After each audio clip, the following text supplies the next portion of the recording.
pas se gêner sur Europe 1. 16h, 18h30, Laurent Ruquier.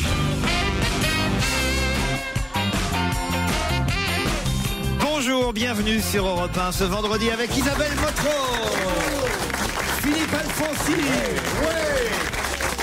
Jérémy Michalak, Titoff, Fabrice Eboué et si Air France veut bien nous le rendre, puisqu'il arrive directement de Polynésie dans le président polonais. Dans quelques instants, d'ici, je sais pas, peut-être un petit quart d'heure, l'arrivée et le retour d'Olivier de Kersauzon. Mais avant, je suis bien obligé de continuer à parler de la polémique. La polémique en cours à propos de Jérémy Michalak. Je ne sais pas si vous êtes au courant, Isabelle. J'ai cru comprendre. Et vous, oui, Philippe Alfonsine, ça fait 2-3 jours que ça dure. Voilà. Les auditeurs ont été finalement choqués par l'intervention de Jérémy soutenant cet élève qui a envoyé une bouteille d'eau sur l'épaule du président de la République. Alors que nous, tous, autour de cette table, évidemment, nous pensions que c'était un acte inconscient, un acte de mépris, un acte qui ne doit pas se renouveler. Irrespectueux. Jérémy a fait oh là là, mais c'est pas grave, c'est un truc de gamin. Et ça, c'est une phrase qui est remontée jusqu'à l'Élysée. J'ai cru l'entendre. Et les auditeurs vous en veulent énormément. J'avais que des mails de soutien. Ah bah oui, mais moi hier je voulais vous remonter le moral. Mais la vérité, c'est que c'est 50-50. Il y a quelques mails de soutien. Là, par exemple, un autre Jérémy. Je me demande si c'est pas vous qui écrivez d'ailleurs. Et je serais assez con pour pas changer de prénom. Je ne suis pas d'accord avec la façon dont Joujou a été critiqué dans l'émission à propos de cet incident avec Nicolas Sarkozy. Attention, Laurent, le petit pourrait monter en grade et devenir l'assistant du futur patron d'Europe 1 et se venger contre toute l'équipe. Titoff pourrait ainsi être muté au 6-9. Ah oui, la punition. Fabrice Eboué à Café Crime. Ah oui, on devrait refaire la grille. Et vous, Laurent, sur RTL, voir si Joujou est un peu sadique sur Radio Montmartre ou France Culture. Courage, Jérémy, tu es le meilleur. Fabrice? Non, Bénichou, il le mute où? Ah bah, ils en parlent pas de ça, sa cote baisse, ça, Pierre. Je profite de son absence pour dire que sa cote baisse. Il y a des choses qui sont plus faciles à dire quand il est pas là, quand même. Oh, il aura toujours une place à Radio Shalom, ça va.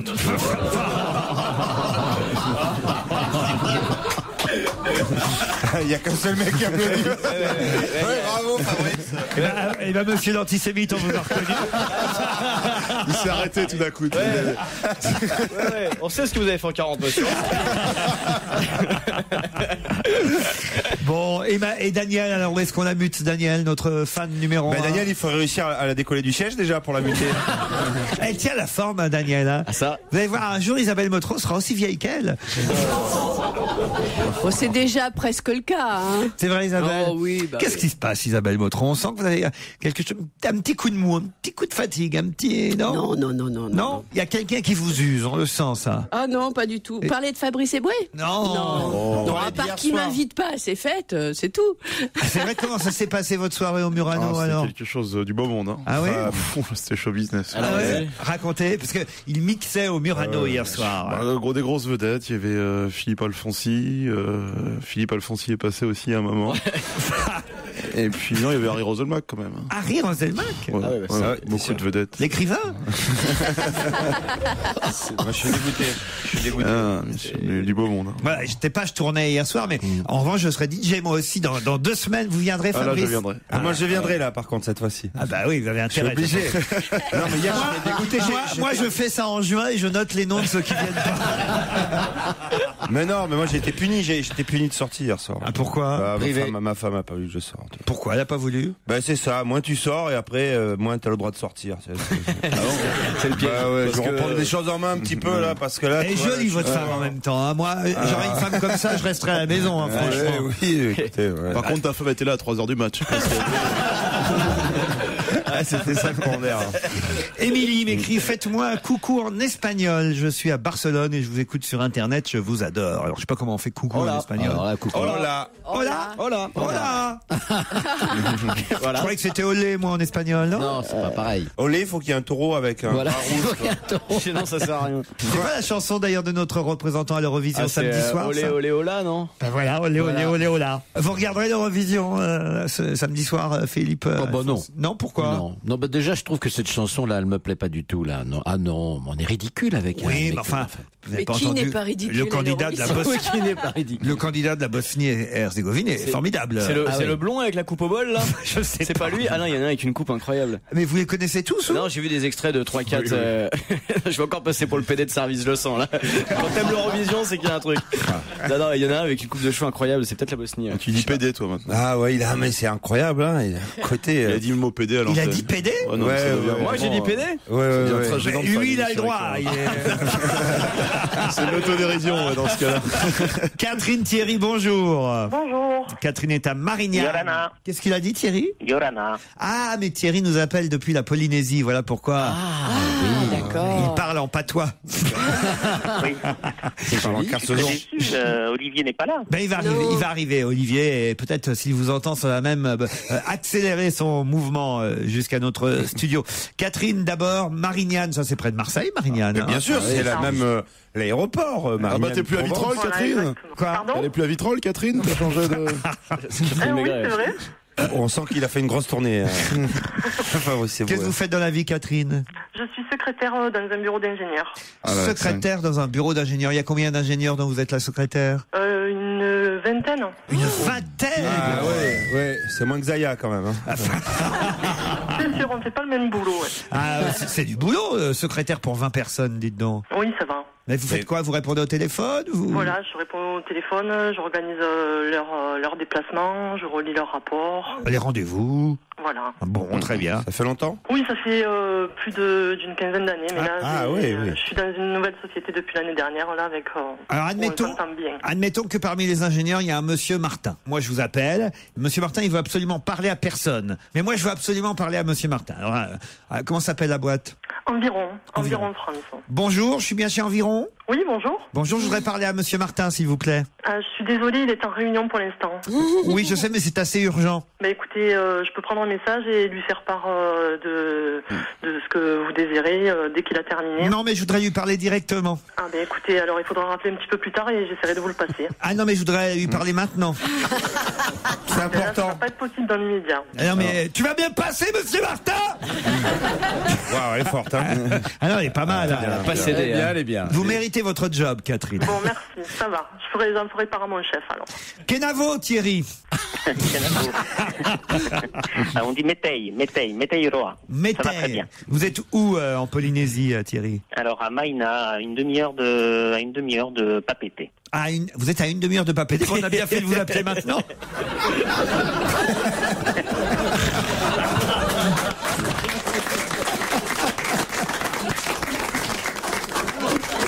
On va goûter un petit peu. On va goûter un petit peu. Je suis con, hein. Ah, vraiment. Mais... C'est nul, en plus. Non. Si, je reconnais. Non, c'est comme d'habitude. Mais C'est mon jour préféré le vendredi, moi. Là, c'est de la polyniaiserie. Vous faites quoi, Maïna, Thierry, à Papeete? Alors, je suis principal de collège. Oh merde. Directeur de collège. Alors, vous imaginez ce genre de remarques au collège? Oh bah ça, mais enfin, sauf que non, évidemment, là-bas, Ça marche pas. Ça marche pas, je suis sûr. Ils s'en foutent, ils iront pas, quoi. Ils vont à la plage, non? Et ils sont sympas alors les collégiens polynésiens? Oui, très sympa. Vous êtes de là-bas ou vous êtes arrivé là-bas il y a pas longtemps? Non, pas du tout. Je suis de métropole et puis ça fait, j'ai déjà travaillé 4 ans là-bas et je retravaille encore 4 ans à Tahiti. Oui. Et Vous avez une voix jeune, hein? Vous avez une voix jeune pour le directeur de l'école? Eh ben oui, 39 ans. Et vous croisez parfois Olivier de Kersozon? Ouais, c'est quand même il y a 200 000 habitants en Polynésie, mais on l'a croisé une fois dans les rues de... D'accord, mais il y a peut-être 200 000 habitants, mais il n'y a qu'un Olivier Kersauzon aussi. Alors, c'est vrai, mais on passe quelques fois devant sa maison. Racontez-nous, pendant qu'il n'est pas là. Il est en train d'arriver, on me dit qu'il est dans l'escalier. Elle est comment sa maison? Oui, alors je prendrai pas le risque quand même, parce qu'il y a peut-être... Mais vous êtes loin, vous risquez rien là, vous êtes très très loin. Oui, mais lui revient. Mais lui revient régulièrement. Ah oui, c'est vrai, oui. Vous êtes retrouvable. Non, il a une très belle maison, et sur Moorea, et voilà. J'en dirai pas plus. Et il y a beaucoup de vaïnés? Ah non, c'est quand même assez protégé. Il est pas fou, Olivier, quand même, il protège. Mais il y a des jolies filles qui l'attendent avec des colliers à fleurs. Comme les Polynésiens sont très accueillants. Donc Il a des vaïnés avec des colliers de fleurs.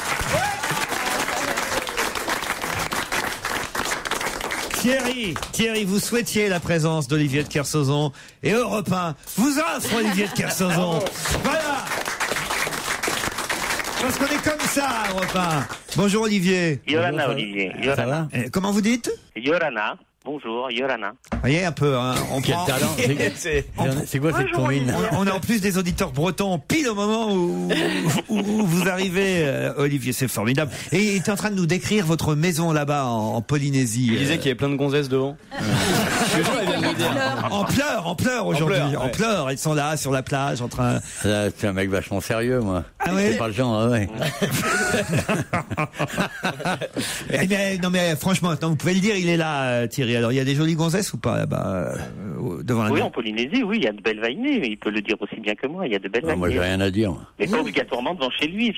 Comme j'ai dit tout à l'heure, je me méfie quand même. Comme je sais qu'il revient régulièrement. Vous avez raison. T'as raison de te méfier.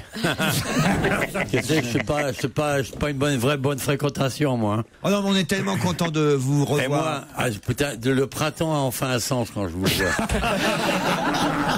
Après avoir traîné dans tous les coins du monde, de la Chine à je sais pas où à ici, j'arrive ici, c'est un moment de fraîcheur. Ah non, puis il était temps que vous reveniez parce que je vais vous dire, il faut remettre un peu d'huile dans les rouages et on va mettre des mythes. Ça y est. Alors lui, sans savoir ce que t'as fait, Je m'en fous, je me suis échauffé, je l'avais senti venir. Moi, je suis pas du genre à dénoncer Olivier de Kersauzon, mais tous mes camarades et moi, on tient à vous dire que pendant que vous êtes partis, Michalak, il a pas mal déconné. Mais pas sur lui, pas sur lui. Il a dit que c'était normal de jeter des bouteilles d'eau sur l'épaule du président de la République. Et c'est pas grave. Et depuis, ça fait une polémique, c'est remonté jusqu'à l'Élysée. On a failli tous être virés à cause de Michalak. En fait, ils veulent m'envoyer en maison de correction. Ils se disaient que chez toi, ce serait pas mal. Mais si c'était moi qui t'avais éduqué, tu serais pas où t'en es aujourd'hui. Attends, même en Polynésie, on voit leur espèce d'émission complètement ringade où ils bouffent de la merde en groupe. C'est pas vrai. Une gonzesse avec des cheveux tellement courts qu'on se demande si elle a pas couché avec les Allemands. Enfin, c'est surréaliste leur émission. C'est surréaliste leur truc. Attends, on va dire. Et tu vois, et je vois ça, bien, je le montre à mon chien. Je dis, tu vois c'est à quoi je chien. Et ben voilà, on est heureux de vous retrouver. Catherine, Thierry, on va jouer dans un instant. Attention, les cadeaux ont beaucoup évolué depuis votre oui. Parce que Catherine et Thierry vont jouer pour 2 nuits à Cannes, à l'hôtel Martinez, le célèbre palace de la Croisette. Ce sera après la pub. Europe 1, on va se gêner. Attention, challenge. Auditeur contre chroniqueur. Attention Catherine et Thierry, dans les semaines qui viennent, on verra régulièrement sur LCI Éric Besson, Luc Châtel, Daniel Cohn-Bendit et François Hollande débattre ensemble. Pour quelle raison? Catherine, Thierry. Un débat sur la retraite? Sur la retraite. Éric Besson, Luc Châtel, Daniel Cohn-Bendit et François Hollande. Non, ce n'est pas sur la retraite. Sur la... Titoff est déjà prêt, alors attention, il faut vite y aller là, encore 5 secondes. C'est très simple, très facile. Sur la Coupe du Monde. Sur la Coupe du Monde de football. Non, ah oui, elle a gagné. Non, c'est Thierry. C'est après la Coupe du Monde de pétanque, de handball, on sait pas. Non. De fer à friser. Elle a gagné. Je crois qu'on va accorder la bonne réponse à Thierry parce qu'il a été le premier à dire Coupe du Monde, et évidemment, en ce moment, il y a 40 Coupes du Monde. L'autre jour, j'étais au Congo, il y avait une Coupe du Monde organisée chez eux de fer à friser, des trucs comme ça. Non, c'est pas déconner, c'est la Coupe du Monde de football. Alors attendez, je me tourne. C'est la jeune femme qui l'a dit, qui a gagné. Je me tourne vers Catherine, on va voir si Catherine est fair play ou si elle pense qu'elle a gagné. Catherine? Oui. J'ai gagné.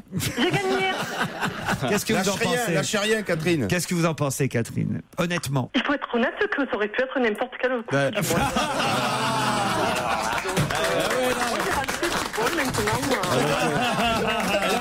Elle a raison. Non, c'est ce qu'on va faire. Comme c'est vendredi et que c'est le retour d'Olivier, vous avez gagné tous les deux.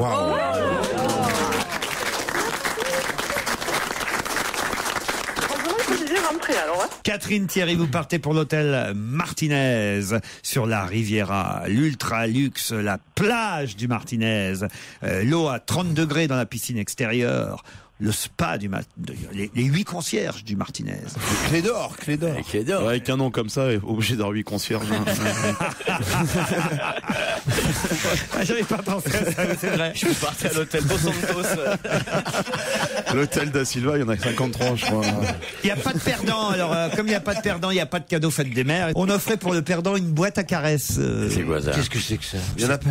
Pour Isabelle Montreux, peut-être, non? Ah non, merci. C'est la marque Guinness qui offre la boîte à caresses. C'est quoi une boîte à caresses? Je sais pas ce que c'est une boîte à caresses. Il y avait la boîte à claques à une époque, maintenant c'est ça, je connais bien, ouais.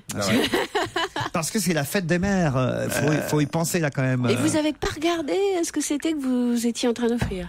C'est des produits cosmétiques, des trucs comme ça, non? C'est une marque de soins, Guinness, qui offre pour la fête des mères la boîte à caresses. Bon, vous êtes contents quand même l'un et l'autre. Hein. Oui, génial. Très très heureux. Vous êtes maman, Catherine? Oui, j'ai 2 petites filles. 12 petites filles? Non, 2.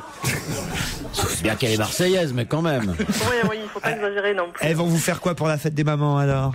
Je sais pas, il y en a une qui a prévu quelque chose à l'école qui m'a dit que c'était très beau. Et ça sent le collier en nouille.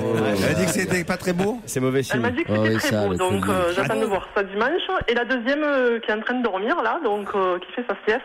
Et qui a 21 mois, donc voilà. C'est normal, ouais. Elle est un peu petite pour faire un cadeau, mais... Et vous Thierry, vous êtes papa? Oui, papa d'un petit Maxence. D'ailleurs, à ce propos, Titeuf, Maxence était très vexé parce qu'il est fan de lui. Et puis, il y a 2-3 jours, là, Maxence, un prénom de Maxence, vous êtes bien moqué de lui. Alors, il a dit que maintenant, il attendrait plus 4 ans pour aller voir le nouveau spectacle de Titeuf. C'était Mais non, c'était pas moi, c'était Jérémy Michalak encore. Ah non. Et pour la fête des mamans, vous avez prévu pour votre épouse quelque chose? Ah bah elle est avec moi là, donc je vais pas trop en dire.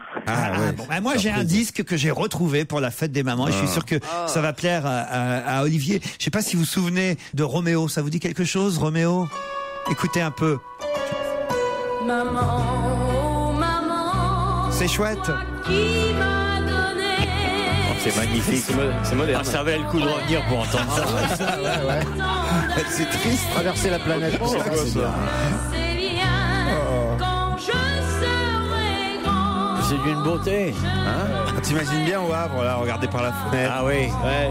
C'est pour toutes les sous mamans. La pluie, oui. Sa maman qui pleure sous la pluie en bas. Le ciel gris. Ah, maman. Elle a oublié ses clés. Qui c'est la chanteuse? Je serai là à tous les instants pour te protéger, maman. Je te promets, si jamais tu pleures, de te serrer fort sur mon cœur.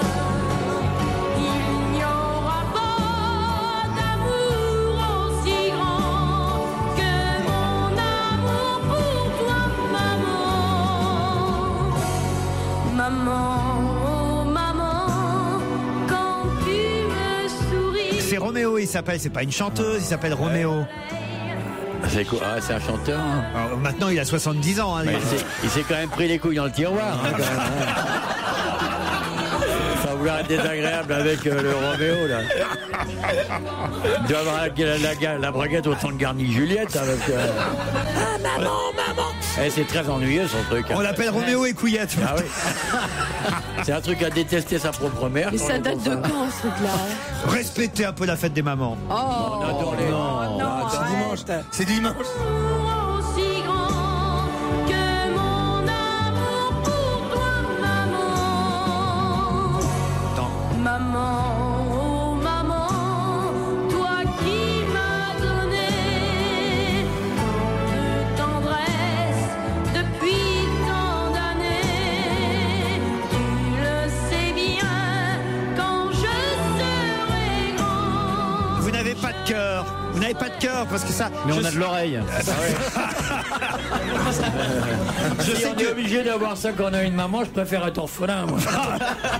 Moi, je sais que tous les enfants qui sont à l'arrière de leur voiture, là, que les mamans sont allées chercher à l'école ce vendredi, eh bien, tous les enfants sont là à dire maman, c'est pour toi cette chanson que Laurent Ruquier la passe. Et moi aussi, je t'aime, maman. Et du rap et tous les petits. Ah oui. Non, mais par contre, lui, il va rien comprendre. Parce que c'est un coup sur ses relevés de sa scène de droit d'auteur, il va avoir des sous, il va rien comprendre.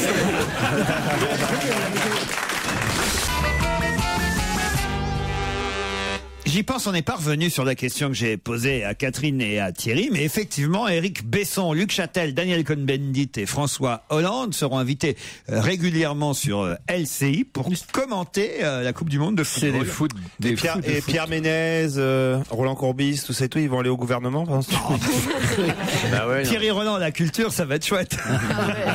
Je l'avais sur mon plat. Il est marrant quand même, Thierry. Vous qui l'avez fréquenté pendant des années. Oui, il est marrant. Il est marrant, Thierry Roland. Il est gentil, il est assez marrant. Il fait un bouquin sur les 13 Coupes du Monde auxquelles il a participé. Je l'avais sur le plateau, vous le verrez samedi soir. Ouais. Mais c'est un gars plutôt sympathique, Thierry Roland. Ouais, il a quand même un peu la trouille parce que vous avez vu, les Français ont pas si mal joué mercredi. Ouais. Et c'est vrai qu'il s'est engagé, Thierry, avec une marque de téléviseurs à rembourser les Français qui ont acheté cette marque et ce nouveau téléviseur si jamais les Français gagnent le mondial. Alors maintenant, il prie.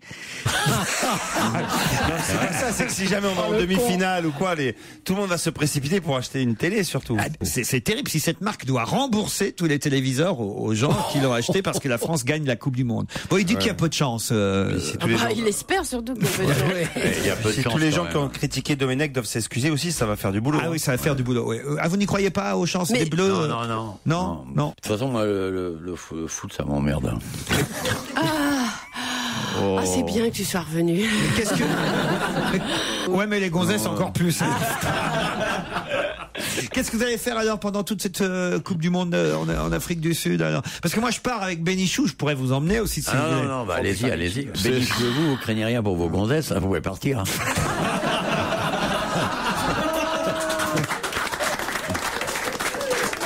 On en trouvera là-bas.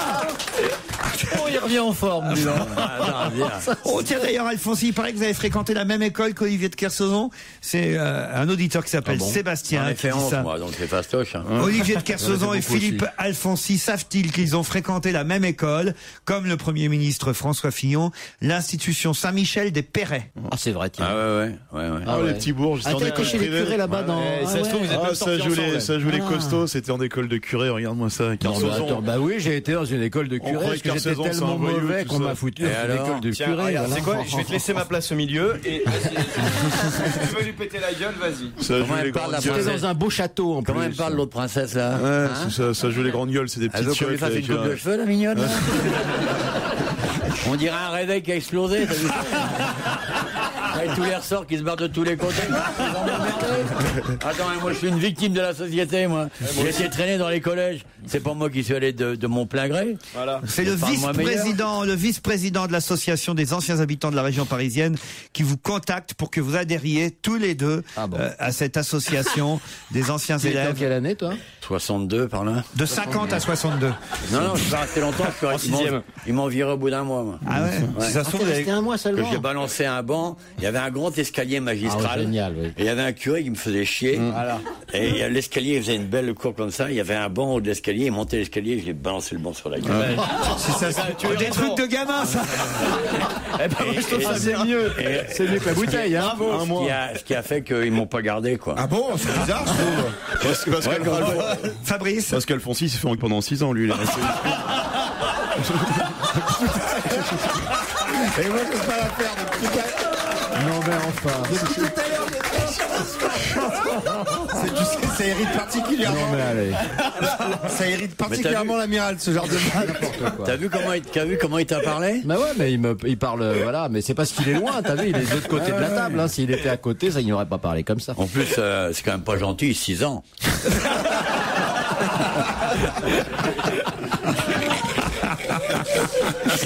Fabrice, dans quel genre de collège vous êtes allé, vous? Exactement les mêmes. Ah, c'est vrai, vous êtes allé chez les curés, vous aussi? J'étais à Saint-Michel-de-Picpus. C'est pour ça que t'étais au courant pour Philippe Alfonsi, alors.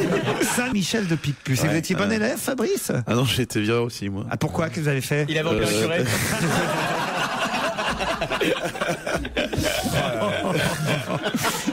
Non, mais sérieusement. J'avais fait un pari, j'avais réuni de l'argent en fait avec les autres élèves, j'avais acheté des souris et de la mégisserie, j'avais fait un grand lâcher dans les couloirs de l'école. Un lâcher de souris? Et on imagine au coin du couloir comme ça. Allez, une petite question quand même, revenons à l'actualité dans l'hebdomadaire Le Point.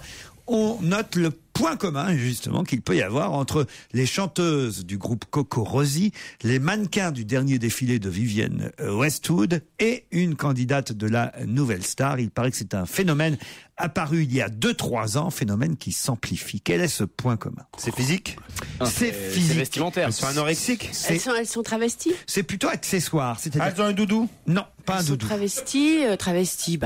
C'est-à-dire quoi, travesti? Travestis, en fait, c'est des mecs habillés en fille. Non, elles ont des tatouages. Non, ce sont des femmes, les mannequins du défilé de Vivienne Westwood. Les filles chanteuses de Coco Rosie aussi sont des femmes. La candidate de la Nouvelle Star en question, c'est aussi une femme. Et elles ont tout un point commun. Et c'est vrai que c'est on va dire un accessoire de plus en plus présent. Elles sont tatouées. Pas tatouées. C'est un truc qui s'accroche. C'est un piercing? Non, des moustaches. Elles se font des moustaches. Bonne réponse de Titoff. Exactement. Pourquoi elles C'est sont pas green? très moderne, hein. Toutes les mamans portugaises en ont. C'est devenu une mode. Les beautés à moustache. Ouais, c'est vachement beau. Les femmes maintenant se dessinent des petites moustaches. C'est un phénomène depuis. Comment ça, c'est bizarre? C'est bizarre, oui. Mais non, c'est plutôt rigolo. C'est pas si moche. Dans son monde à lui, c'est normal. Des gonzesses à moustache, des mecs sans bite et tout. C'est le monde merveilleux de Tonton Ruquier. C'est pour ça qu'il va aller voir. Il va aller voir le foot avec Bénichou. Elles font peur. Hein. Moustache en Afrique du Elles Sud. font peur. Hein. Non, mais faut pas peur. Ils sont très jolis. bah, pas Franchement, du tout, Olivier. Elles sont dégueulasses. Ça va, Philippe, fais pas si t'aimes pas, quoi. Ça va. Ouais. J'aime bien les gonzesses, c'est quand même du gâchis. Non, mais Luce, à la Nouvelle Star, c'était plutôt rigolo quand elle est arrivée. Lors du casting, tout ça, c'était bien décalé, c'est drôle, franchement. Il va falloir vous habituer à ce monde moderne, hein, Olivier. C'est sûr. Alors, on peut avoir un petit coup de la romance de la fête des mères, pour être sûr qu'on est vivant. Non, parce que, par exemple, je suis sûr que vous n'avez pas vu l'émission Dilemme qui passe en ce moment tous les soirs sur le câble. Joujou, vous l'avez regardé, cette émission? J'ai vu un bout hier soir. Et ils ont proposé un dilemme monstrueux, en fait. Ils leur proposent donc d'accepter des défis en échange d'argent. Donc, c'est des candidats d'une émission de télé-réalité. Ils sont dans quoi? Dans un loft. Dans un loft. C'est une baraque, pareil, c'est la même chose. Et alors, on leur propose de l'argent contre des défis, c'est ça? C'est ça. Et hier, il y a un mec à qui ils ont proposé le défi suivant. C'était: est-ce que tu acceptes d'empocher 5 000 € en échange que ta mère débarque à poil dans la maison? Que qui? Que sa mère débarque toute nue dans la baraque. Et alors, t'as accepté? Bien sûr. J'ai dit oui tout de suite. Et le candidat? Et le candidat, il a accepté. Et la mère? Et tu vois sa mère qui se dessape sur le plateau et puis qui va rentrer en petite culotte dans le truc. Non, vous savez, les choses évoluent vite en France. Sa mère, elle est d'accord. Mais la mère. Ah oui, elle est d'accord, la mère. C'est sur la musique, toi, maman. Bonne fête, maman. C'est vachement bien, on s'emmerde pas. Hein. Non, je trouve que Alexia Laroche-Joubert fait vachement progresser la télévision française. Là, c'est terrible. Il y avait d'autres défis. Pour 10 000 €, seriez-vous prêt à vous raser la tête, par exemple? Fabrice, vous le feriez, vous, pour 10 000 €? Je fais même pas ce jeu, moi. Non, faites pas ça. Moi, pour 500, je vous rase la vôtre. Pour 6 000 euros, accepteriez-vous de faire rentrer votre mère nue ou quasiment nue? 6 000 euros. À 6 000 euros. Ah oui, tu avais dit 5 000. Ah oui, vous avez pas compté la TVA. Pour 6 000 euros, vous faites rentrer votre mère nue dans une pièce? Évidemment, bah, bien sûr. Ah ouais. Et elle est d'accord? Ça, c'est un problème. Pour votre maman, vous, je sais pas si vous avez encore votre maman, vous accepteriez que votre maman arrive toute nue? Non, non. Hein. Et ta fille? Je sais pas, faut lui demander. Ta fille, elle le fait, hein. Et toi? Et pour beaucoup moins. Et toi, tu serais prête à faire l'émission nue? Non. Pour 6 000 euros. Pour 6 000 euros, elle l'a fait habiller. Alors je vois pas pourquoi elle l'a ferait nue. J'aimerais bien ça. Ah, c'est pas ça, oui, je me trompe de 2-0. Jusqu'à 18h30 sur Europe 1, c'est On va gêner avec Laurent Ruquier, évidemment. Mais à ses côtés aujourd'hui, Titoff, Fabrice Eboué, Jérémy Michalak, Isabelle Motro, Philippe Alfonsier. Le retour d'Olivier de Kersauzon. Europe 1, on va se gêner. La question, citation. Qui A dit quoi? Quoi? Qui a dit Massimo Gardia, c'est l'Otari de la jet set. Il est méchant comme un peigne, gras comme une vache. Il a couché avec Sagan, il aurait mieux fait de la lire. Oh, c'est beau ça. Je trouve que c'est assez chouette. C'est pas mal. C'est une vraie langue de pute ça, mais c'est C'est génial. quelqu'un de méchant mais qui a du humour. C'est quelqu'un qui a femme qui a dit ça. C'est pas une femme qui a dit ça, et c'est quelqu'un dont, on va dire, les meilleurs papiers sont publiés chez Fayard. Et Patrick Besson. Patrick Besson, voilà. excellente réponse Isabelle Motro. Ça peut être que lui. Ah non, c'est assez drôle. Hein. Bon, alors, je préfère pas lire ce qu'il écrit sur moi. C'est pas dans l'extrait choisi dans la presse, mais j'imagine qu'on y a le droit. Tous ceux qui passent à la télé y ont le droit, mais c'est de toute façon très très très drôle. Moi, je trouve pas qu'on puisse écrire quelque chose de désagréable sur vous. Ah. et si en plus, et je trouverais pas ça drôle. Non, mais Voilà. c'est gentil de me défendre. Non, moi, si Olivier. Besson, il s'est permis ça, il lui pétait sa petite tronche, lui. Non, ils sont. L'intellectuel de 6e catégorie, pour qui se prend l'autre tarlouse. Il s'en prend aussi à William Lémergie. Il dit ça, c'est le drame du type qui s'est levé trop tôt, trop longtemps, qu'on voit chaque matin à la télévision. Ariel Wiesman, un sémaphore dont la parole sautille maladroitement autour du vide. Waouh. Et moi, vous me donnez une bouteille de rouge, je vous fais le bouquin dans l'après-midi. La bouteille de rouge, c'est pas pour moi, c'est pour du Kersauzon d'ailleurs. Hein. Ah, ça pourrait être du Kersauzon. Ouais, moi, c'est un peu plus fin que ça. Tu vas me parler meilleur, toi? C'est parce que tu t'es fait pour l'accident. C'est bien sur ce tour-là. Moi, j'aurais jamais passé 6 ans chez les curés, mon cher Olivier. Il dit aussi, ça c'est pas faux, hein, c'est une vraie réflexion. Je ne comprends jamais pourquoi tous les films, ou presque tous les films, durent 1h30. C'est aussi bête que si tous les romans faisaient 200 pages. C'est pas faux ça quand même, ouais, c'est vrai. quand on réfléchit bien. Bah oui, mais enfin c'est pour convenir à la télé. Hein. Vous n'aimez pas Patrick Besson?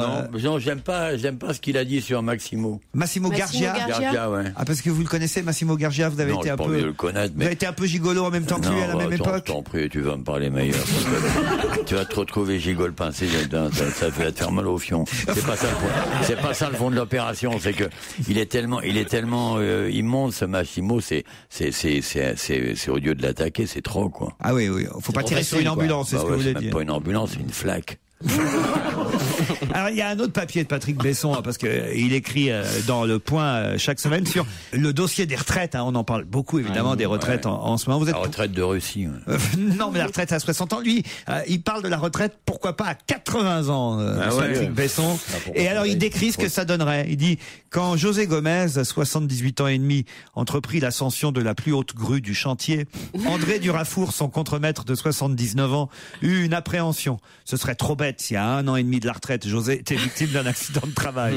André connaissait les problèmes de santé du grutier. Après une hernie discale qui avait tenu celui-ci éloigné du chantier tout l'hiver, il s'était plaint d'un rhumatisme articulaire quelques jours après son retour au travail. Il avait en outre des problèmes de vue.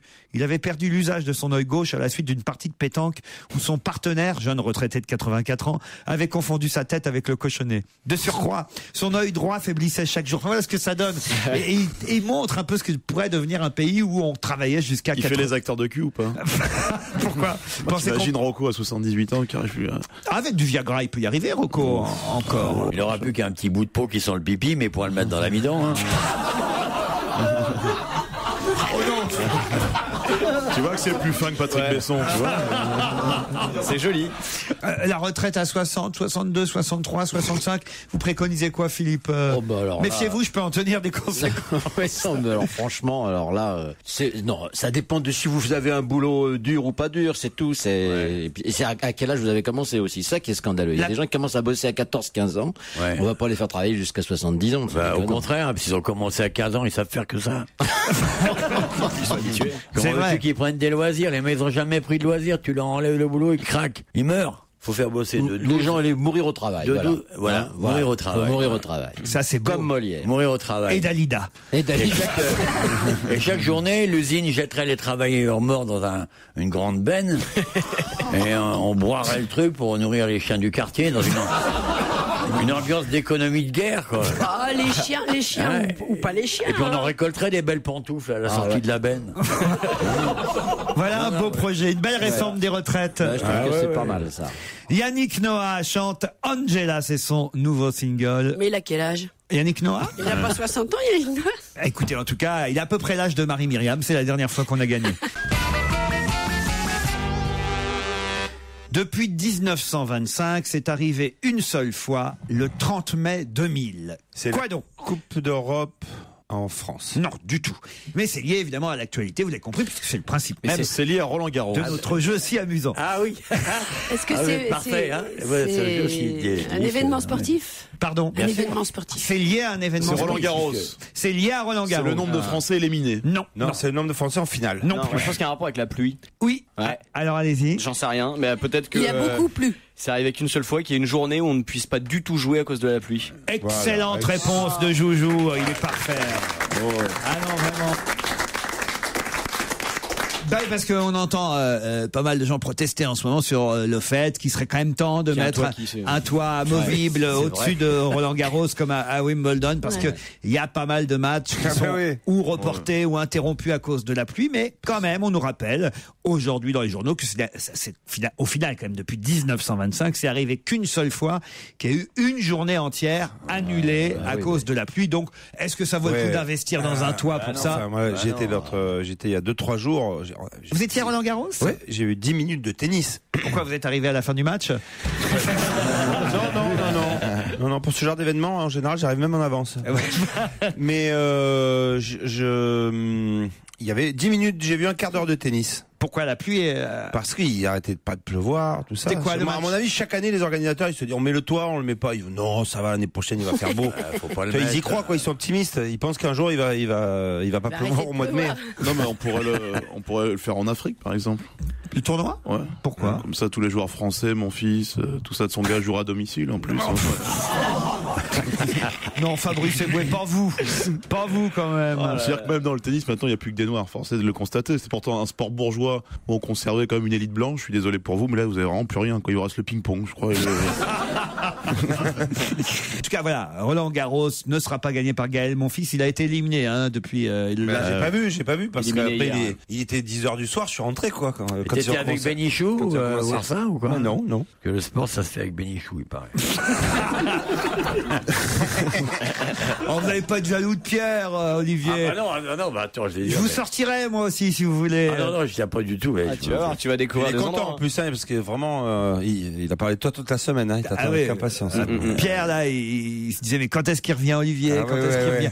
Il a eu son passage à vide. Vous avez loupé ça. Il y a eu un petit moment de dépression quand vous êtes parti. C'était même un passage sous vide, carrément, quoi. Il était pas bien. Et puis là, il est revenu en forme depuis une semaine, à peu près, jusqu'à ce qu'il apprenne que vous reveniez. Mais vous le verrez la semaine prochaine, vous verrez. Il est maintenant en tenue entière de supporters, tout en bleu et en jogging. Et il a pris ses billets pour l'Afrique du Sud. Ça doit bien lui aller, ouais. C'est beau, parce qu'il met le jogging avec des mocassins, c'est magnifique. On dirait Fidel Castro. Il va faire son voyage en Afrique du Sud, alors. Oui. Vous êtes bien allé à Shanghai, vous, pour l'exposition universelle. Il n'y a pas que vous qui avez le droit de voyager, quand même. Shanghai pour me marrer, d'abord. Ah oui, c'était bien, alors? C'est vachement bien. Parce que je me demandais vraiment quelle était la raison précise pour laquelle vous étiez là-bas à l'exposition universelle. Non, j'étais à Shanghai et il y avait aussi l'exposition universelle. Ah. Il y avait 2 événements à Shanghai. Mais pourquoi? C'est pour rencontrer des jolies Chinoises? Non, mais moi je connais des gens à Shanghai, c'est tout. La Chine, c'est intéressant. Mais donnez-moi des noms des gens que vous connaissez à Shanghai. Vous ne parlez pas le chinois, ça vous servira à quoi? Bah oui, mais j'aime bien apprendre, moi. Vous n'allez rien apprendre du tout. De toute façon, je donnerai pas le nom des gens que je connais à Shanghai à un mec qui va en survette bleu avec bénichou en Afrique du Sud. Pas une casquette à la pépé aussi. Des sacs plastiques avec des protège-couilles. Tous les deux en les deux en bleu là. Ah ouais, les deux en bleu. Avec leur gueule de retraité et tout ça. Je trouve coquet, je trouve circoncis là-bas. Ça va bien. Et je suis sûr qu'en plus, pour le retour de l'amiral, le beau Pedro nous écoute aujourd'hui. Forcément. Je suis sûr. Mais alors là, c'est sûr que Pierre nous écoute aujourd'hui. Oui, il doit faire des tours de rond-point dans sa voiture, dans sa petite voiture. Et croyez-moi, vous là, le Schtroumpf noir, vous allez. Là, il va payer. Là. Vous allez payer. Ah bah vous. Le Schtroumpf noir, c'est Gargamel. Vous, il n'y a rien à ajouter derrière Schtroumpf. Ça s'arrête là. Dans un instant, après les Schtroumpfs, la deuxième partie de notre Schtroumpf. Laurent Ruquier sur Europe 1. On va se gêner. C'est la deuxième heure d'On va se gêner. Toujours avec Isabelle Motro, Philippe Alfonsi, Titoff, Jérémy Michalak, Fabrice Eboué et Olivier de Kersauzon. Le retour d'Olivier parmi nous. Et vous voyez, les choses n'ont pas changé. On a des auditeurs qui appellent, qui aiment jouer. Marianne, Bruno, par exemple, c'est leur cas. Ils rêvent, eux aussi, d'aller à l'hôtel Martinez à Cannes, passer 2 nuits dans ce célèbre palace au panorama époustouflant, magnifique, sur la baie de Cannes. Historique. Oui, tu aimes jouer, Bruno, hein? Vous en rêvez, Marianne et Bruno. Marianne. Vous aimez jouer, hein? Marianne est à Toulouse, il faut vous dire. Bonjour, Marianne. Bonjour Laurent, bonjour à tous. Olivier, qui n'avait pas posé cette question depuis très longtemps, s'interrogeait et me disait, mais qu'est-ce qu'elle fait dans la vie, Marianne? Alors, je suis étudiante en 3e année de classe préparatoire au concours de l'École normale supérieure de Lyon. Ah oui, pour devenir quoi? J'aimerais bien soit journaliste, soit interprète de conférence, en fait. Vous nous écoutez? Un peu de tapin entre-temps? C'est ça. On passe entre les gouttes. Non, enfin, écoutez, alors là, franchement, oui, Fabrice. Ça devient un petit peu trop cette émission. Il faut bien financer Entre ça, l'autre qui soutient les jeteurs de bouteilles d'eau. Moi, je vais arrêter, je pense. Ouais, c'est vrai, Fabrice. Non, on va trop loin. On va trop loin. Non, mais surtout, tu avais un job, quoi. Et puis là, tu vois, tout le monde veut faire le même boulot que toi, quoi. Je vais dans des émissions plus courtoises. Par exemple. Courtoisie. Allô, bonjour, c'est Fabrice Eboué. Voilà, je voudrais travailler chez vous. Vous nous écoutez tous les jours, Marianne? Quand je peux, oui, quand j'ai pas cours, oui. Il commence des blagues sans avoir la chute. Il dit, j'attends peut-être en cours. J'ai appris ça d'un monsieur qui est sur Europe 1. Il s'appelle Pierre Bénichou. Pour démarrer, c'est comme si tu disais, c'est 2 Belges et un Américain. Voilà.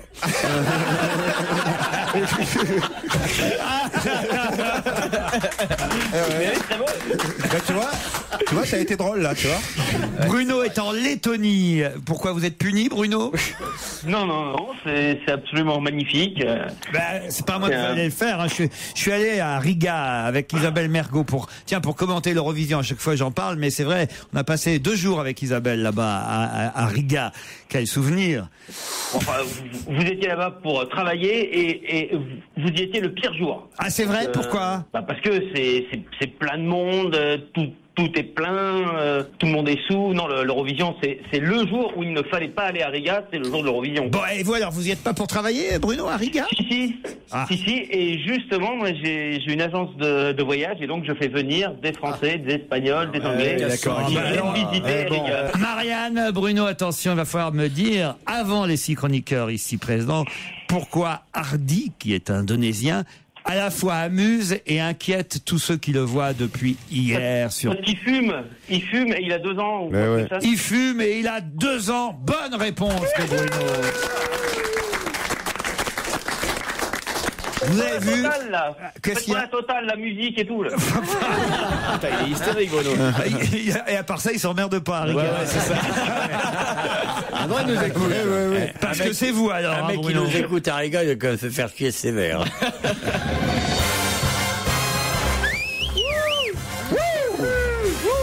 Bruno, vous passerez un séjour de 2 nuits à Cannes, à l'hôtel Martinez, le célèbre palace de la Croisette, la référence de l'ultra luxe sur la rivière. Imaginez-vous, Bruno, déjà au Martinez, palace art déco, construit à la fin des années 20, face à la mer. Au loin, Olivier de Kersauzon qui vous fera des petits signes. Car l'hôtel, il faut le dire, bénéficie d'un panorama époustouflant sur la baie de Cannes. Vous pourrez vous détendre dans la piscine extérieure, chauffée à 30 degrés toute l'année. Des top modèles laitons vous attendront. Au spa du 7e étage, des gros moustachus. Oui, il y en a pour tous les goûts à l'hôtel Martinez. The plage privée de Cannes, le must du festival.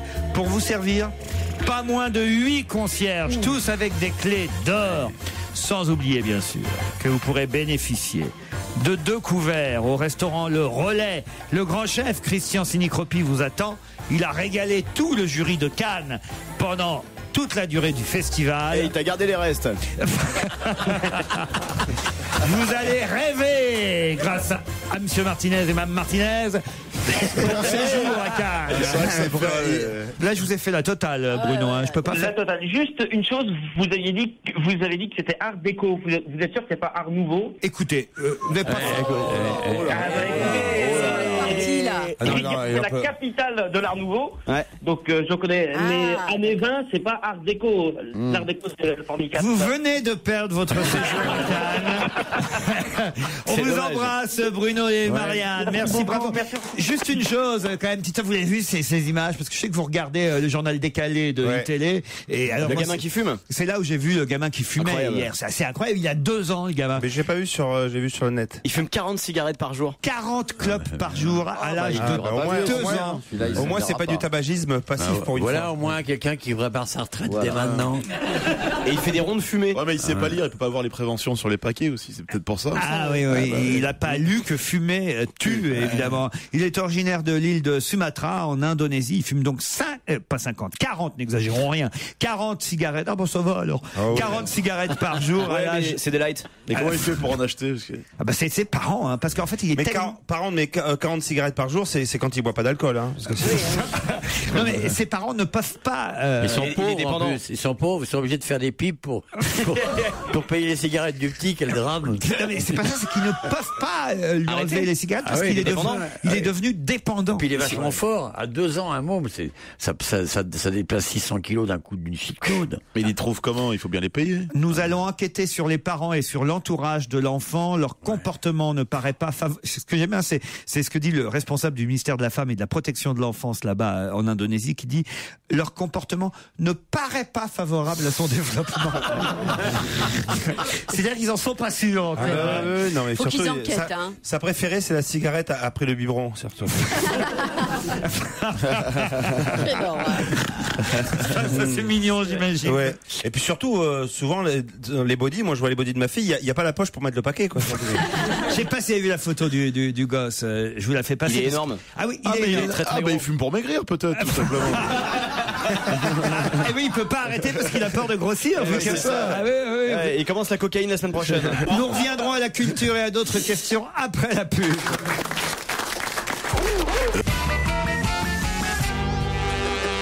Pour quelle raison? Qu'est-ce qu'il y a, Fabrice Eboué? Non, il vient d'en sortir une bonne. Et qu'est-ce qu'il a dit, Olivier? Non, il se demandait s'il a le droit de fumer à la crèche ou si c'est un lieu non fumeur ou pas. En Indonésie, manifestement, les lois ne sont pas aussi difficiles et dures que chez nous. Voilà, c'est ça. J'allais vous interroger sur le chanteur d'opéra sud-africain Sifiwo Ntshebe. Sifiwo Ntshebe, c'est son nom, à 34 ans. Et il devait chanter pour le match d'ouverture du 11 juin de la Coupe du Monde, là-bas en Afrique du Sud. Et finalement, il ne chantera pas. Pourquoi? Il a été remplacé par quelqu'un. Il va être remplacé. Il est malade, il est pas bien, il est pas en forme. Non, ça c'est sûr. Il est next. Il est mort. Il est mort. Bonne réponse de Jérémy Michalak. Ah, c'est con. Ça, c'est quand même pas de bol. Le mec doit chanter pour la cérémonie d'ouverture du 11 c'est pas de bol juin. pour qui d'ailleurs? Bah, je sais pas, il chante peut-être bien. Il est mort de quoi? Je sais pas. 34 ans, c'est jeune, hein. Il avait commencé à fumer à 6 mois. Vous vouliez rendre hommage justement à propos de disparu à Georges Chétochine, Philippe. Enfin, je voulais rendre hommage, oui, parce que d'abord Georges Chétochine. D'abord, il n'y a pas 10 000 morts cette semaine. Voilà, d'abord. Célèbre. Le pauvre, ouais. Non, mais Georges Chétochine, vous le connaissez certainement. Bien Peut-être sûr. pas de nom parce que c'est un peu difficile de se souvenir de ce nom-là, mais quand même. de visage, c'est certainement. Hein. Il est mort à l'âge de 72 ans. 73. Et c'était. Ah oui, quand t'as bossé sur pas le même dossier. Vous êtes sûr de ça? Ouais, absolument. T'as vu oui. le ton, surtout, ce qu'il dit ça. Alors, c'était ce monsieur à cheveux blancs avec l'œil malicieux derrière ses lunettes de prof, là, qui régulièrement venait dans l'émission Il n'y a pas photo de Moi, il Bataille et m'énervait, Fontaine. autant vous dire. Et plus récemment, d'ailleurs, ça c'était à la fin des années 90, et puis plus récemment dans l'émission de Morandini sur Direct 8, et qui décryptait comme ça les comportements des gens du showbiz, enfin des people, quoi. Hein, En fonction, alors, mais moi, je trouvais ça grotesque. C'est-à-dire qu'en fonction des gestes ou de ce qu'on faisait avec les mains, ça veut dire quelque chose. Voilà. Pourquoi tel chanteur mentaliste, Genre, par exemple, s'il est comme ça veut vraiment dire qu'il est mort chez Toshine, alors. Voilà, s'il est bien raide par terre, ça veut dire qu'il est mort. Non, mais c'était con, franchement. Mais oui, mais attendez, C'était vachement bien. Ah ouais? Et non, mais enfin, pourquoi tel En plus, le comportement, c'est très significatif, les gestes. Mais je comprends que vous aimiez pas ça, parce que si on analysait vos gestes, voilà, ouais. vous sachiez. Non, voilà. Pourquoi Laurent saute sur sa chaise en parlant? Attends, là, il a fait un truc là. Un geste avec son doigt qui est assez équivoque. Oui, là, il a un comportement. il est agressif en plus. Ça, c'est drôle. Il a un comportement, non, il a un comportement à risque. Là, je trouve. Supportez pas qu'on analyse vos gestes. Il était gentil, monsieur Chétochine. Voilà. Il faisait un peu le clown. Non, attendez, c'est pire que ça. Parce que c'est vrai que c'est un vrai prof. Hein. Ah oui. Il a été 20 ans professeur de marketing là à l'université. Il avait trouvé de quoi occuper sa retraite alors. Ah non, pas du tout. C'était pas sa retraite. C'était beaucoup plus malin que ça. Il est venu faire le malin à la télévision le jour où il a acheté sa toge de professeur là de Dauphine Paris 9. Et il a monté un cabinet de consultants, quoi. Voilà. Et à partir de là, il fallait qu'il sorte de l'anonymat universitaire et il est venu à la télé. Pas con. On dit quoi? Il était comportementaliste en fait. Ouais. Non, c'était un spécialiste du marketing qui est passé de la théorie du marketing classique, là vous savez les 3P, la prix, promotion, je sais pas quoi, à justement une étude du comportement. Voilà. Ah oui. Il est devenu très profond, ça. C'était très intéressant. Et c'est-à-dire que c'est lui qui vous disait quand quelqu'un fait beaucoup de gestes comme ça qu'il est sourd-muet. Voilà. Non, je vous donne un exemple. Par exemple, il disait, il a fait beaucoup pour le mime Marceau. Le marketing aujourd'hui, ça dépend plus de la façon dont les gens réfléchissent, etc. On ne s'occupe que de ce qu'ils font, de comment ils se comportent devant un comment on appelle ça, une gondole, dans un magasin. Non, ça pouvait être utile pour, par exemple, les entretiens d'embauche. C'est-à-dire qu'on vous donnait des conseils, et c'est vrai, c'est ce qu'il faisait aussi. Faisait ça aussi. De dire, tiens, voilà, vous êtes en entretien d'embauche. Vous grattez pas le nez. Voilà, vous grattez pas le nez, faites pas ci, faites pas ça.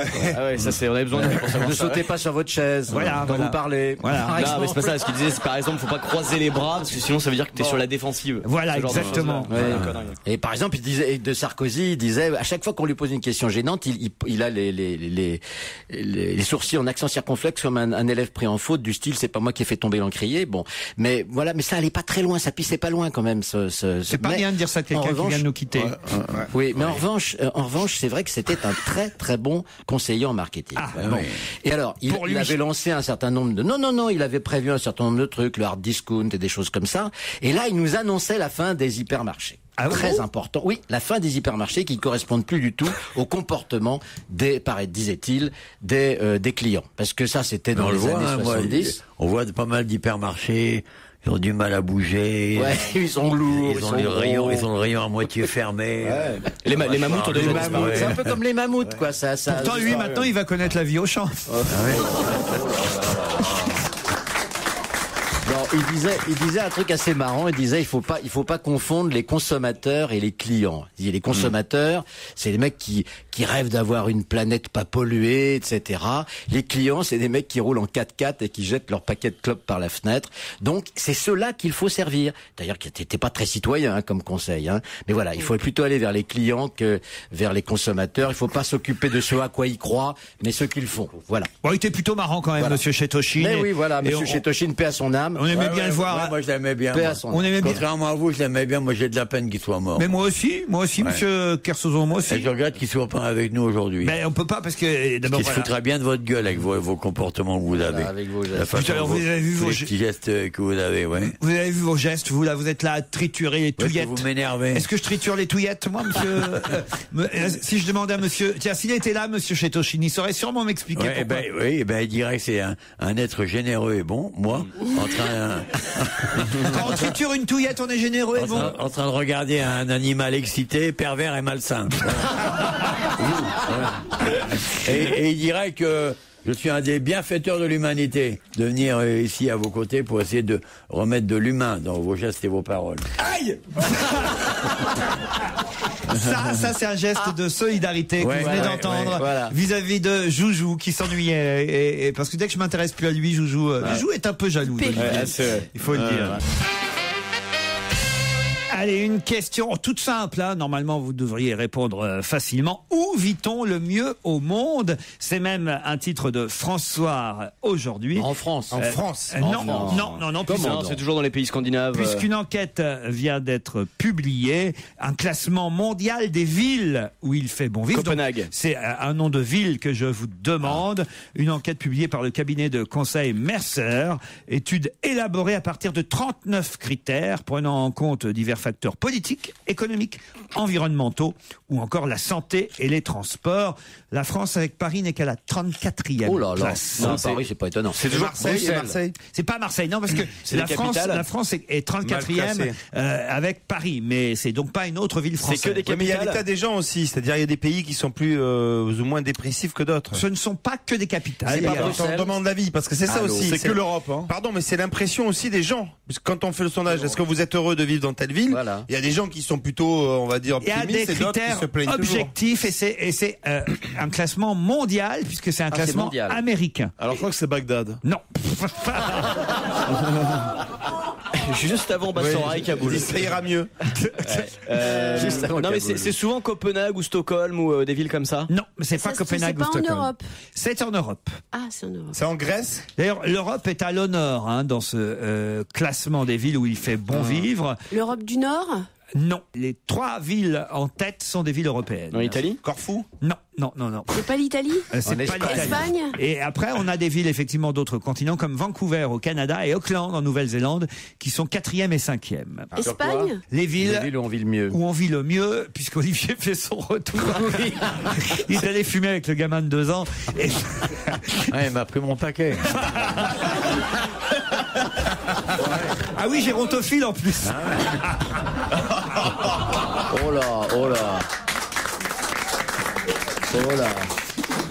Alors, quelle est la ville où on vit le mieux au monde d'après ce classement du cabinet américain en question? C'est pas Le Havre? Non, je vous ai dit que c'est pas une ville française. Londres est 39e, derrière Paris quand même. Barcelone? New York se classe juste après Madrid à la 49e place. C'est une ville dans laquelle il y a du soleil? Pas plus que ça, non, mais où apparemment, niveau santé, moi perso, je suis pas sûr que j'aimerais y vivre. Berlin? Non, remarquez, j'y suis jamais allé pour tout vous dire dans cette ville. Alors, il faudrait trouver le pays déjà. Est-ce que c'est dans dans l'hémisphère nord ou au sud? Non, mais c'est un pays auquel on ne pense jamais. Nuremberg? Non.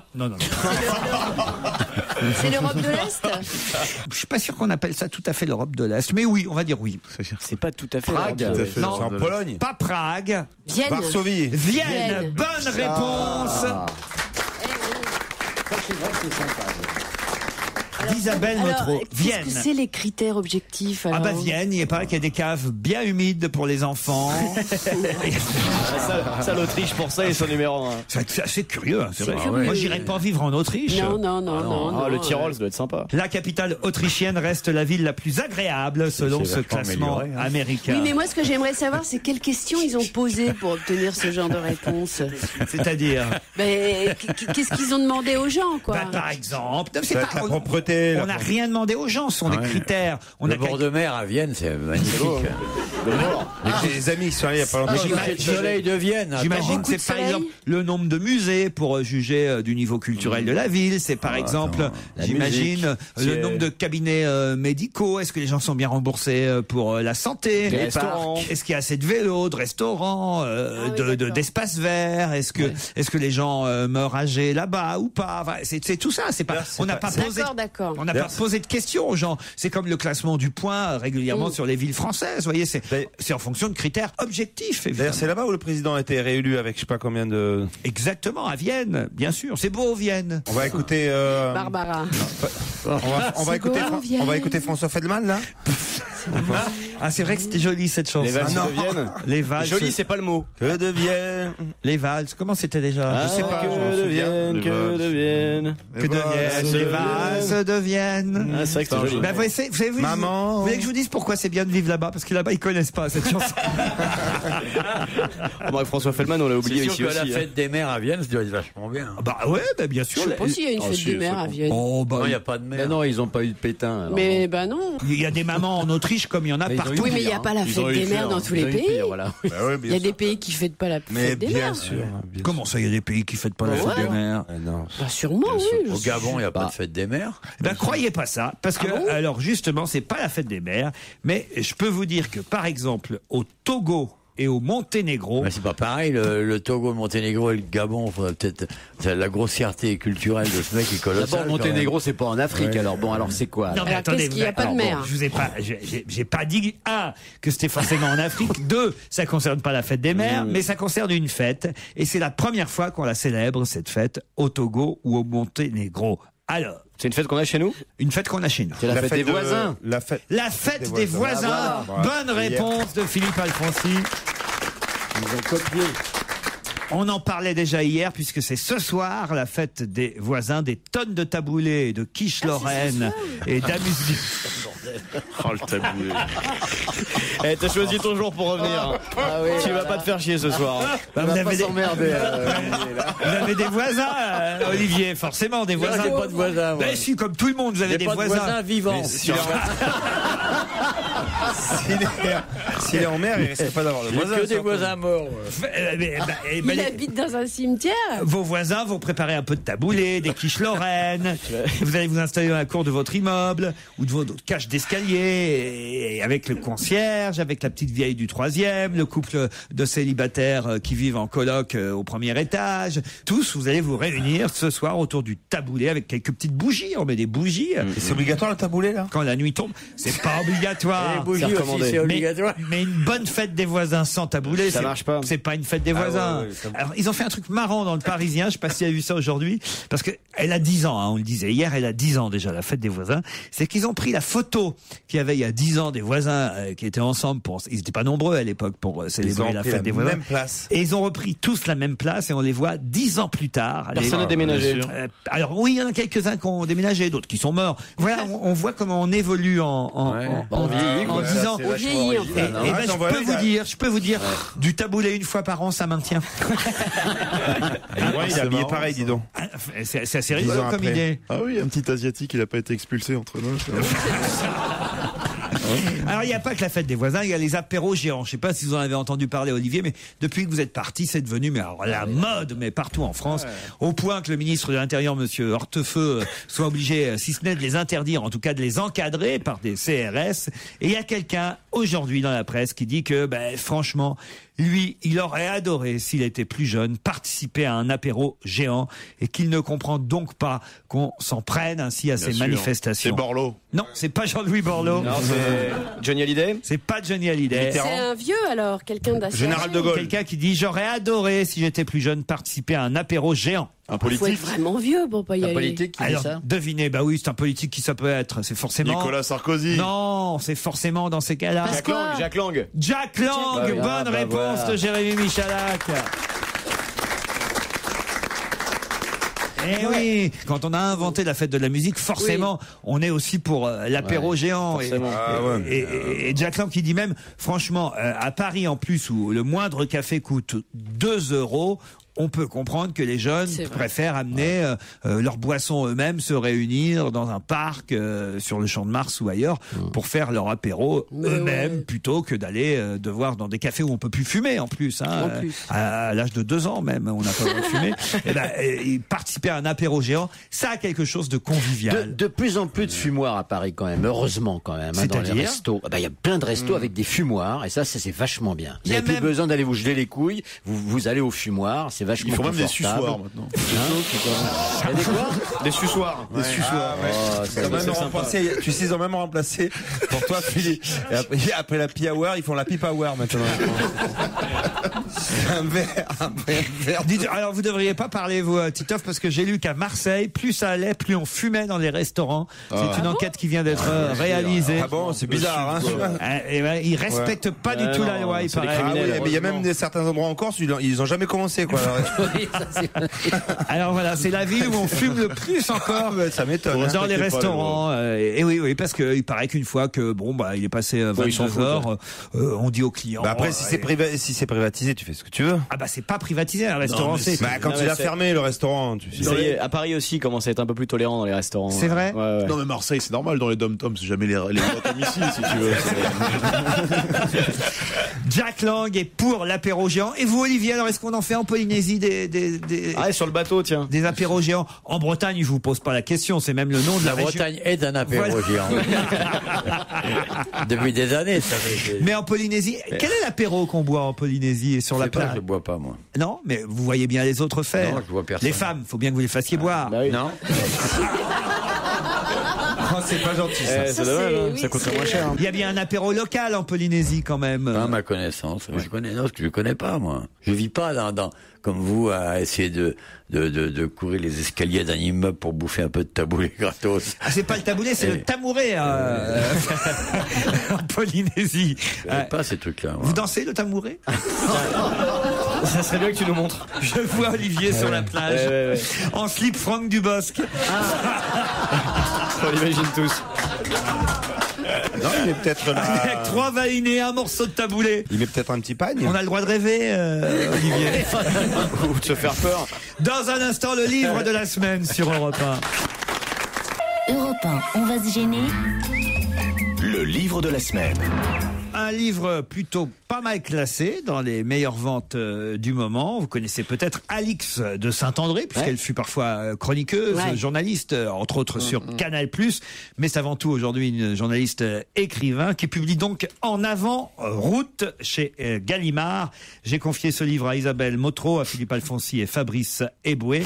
Alors, En avant route, qu'est-ce que ça vaut, Isabelle? Ah bon, je commence par Fabrice Eboué. Oui, je pense que ça serait mieux. Je pense que c'est la bonne des choses. Qui pourrait peut-être nous... Je vois un marque-page à la 10e page, en fait, d'ici. Vous pouvez nous pitcher les 3 premières pages? Les 3 premières pages? Il y a plein de petits papiers entre chaque page du bouquin, puis à côté il y a une feuille déchirée. En fait, ils viennent les mettre pendant la pub, ces petits papiers. Ah, c'est mon livre, d'accord. Je me disais, mais où il est? Vous êtes un vrai fumiste. Non, je l'ai lu. Alors, si vous l'avez lu, parlez-moi. Donc, j'étais en week-end de Pentecôte en Normandie. C'est vrai qu'il a fait assez beau, donc j'en ai profité pour me mettre dans mon jardin. Et j'ai lu ce petit livre. Très sympa. Alors, c'est un bouquin qui fait 300 pages à peu près. Donc, c'est un bouquin que ça se lit facilement. C'est une femme qui part faire le fameux pèlerinage de Saint-Jacques-de-Compostelle. Oui. Donc voilà, peut-être expliquer à nos amis qui sont pas forcément tous catholiques qui nous écoutent. C'est un pèlerinage où on va, adorer des ex-voto. Enfin voilà. Alors, Je sais même pas ce que c'est.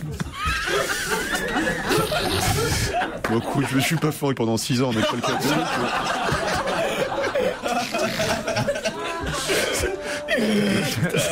Finir par croire que ça a duré plus longtemps que ça. Et alors Alors, il y a un passage peut-être pour illustrer la manière dont c'est écrit, parce que c'est très pertinent. Toutes les vierges de toutes les églises étaient déjà en larmes, et on leur brodait de nouvelles robes pour un nouveau deuil, car cette année encore, Jésus allait mourir dans les rues de Séville. Dans les rues de Séville. Je fais la Lucchini, il rappelle toujours les phrases comme ça. Pendant 3 jours et 3 nuits, la ville entière se transformerait en calvaire. C'est ça qui est extraordinaire. L'auteur est énorme, il nous permet comme ça d'arriver à des phrases toutes simples, mais il dit énormément. Donc je suis dans la merde, je vais laisser Alfonsi dire ce qu'il a pensé du bouquin.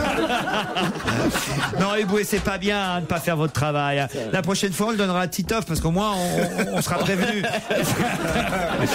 Non. Isabelle, alors. Alors effectivement, c'est tout ce qu'a dit Fabrice est vrai. Oui. C'est une jeune femme, c'est Alix de Saint-André, hein, elle dit je, et c'est elle-même qui fait le chemin de Compostelle. Alors on ne sait pas très bien pourquoi elle le fait au départ, mais elle va le faire 3 fois. Alors elle nous raconte ce que c'est que ce chemin de Compostelle qui quand même, le premier qu'elle fait 600 km à pied. Elle part sans être du tout préparée, ni physiquement, ni psychologiquement, donc ça se passe pas super bien. Elle va passer chez Decathlon, quoi. Et voilà. Et exactement. T'as lu, je l'ai pas lu, mais je m'intéresse. Hein. Et donc voilà, et donc elle raconte ce parcours qui va. Elle aurait mieux fait d'aller chez Catorama.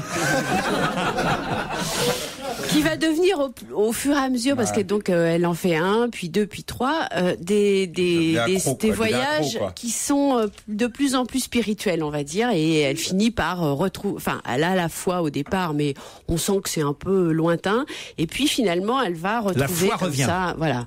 Et surtout, elle raconte ses rencontres, et elle rencontre des gens. Alors les gens qui font le chemin de Compostelle, il y a quand même de tout, hein, et c'est en général un peu des branques qui ont comme ça une idée fixe, qui sont en dehors de ce qu'on croise dans la vie. Il y avait eu un film de Colline Serrault oui, tout à avec fait. Muriel Robin et Pascal Légitimus, entre autres. Donc c'est à peu près la même ambiance. C'est pas la même ambiance, mais c'est bien ça aussi quand même. C'est quand même tous ces gens qui font un truc qui est quand même physiquement super dur, et pour des raisons qui sont quelquefois complètement presque opposées. Il y en a qui font le chemin, qui sont vraiment cathos, chrétiens, etc. Mais c'est quoi, c'est drôle, Oui, alors c'est à la fois drôle parce qu'il y a des gens quand même, comme je le disais, qui sont très inattendus. Mais il y a aussi des choses assez tendres. Elle est finalement au départ, elle fait ça un peu comme ça pour la frime, j'allais dire.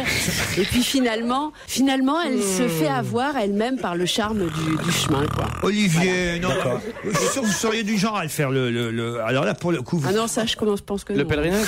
Oh, bah, c'était aussi. Je fais que ça, moi. Je fais croire que je suis à Tahiti, mais dès que je quitte le studio, je vais à Compostelle. Bah, évidemment.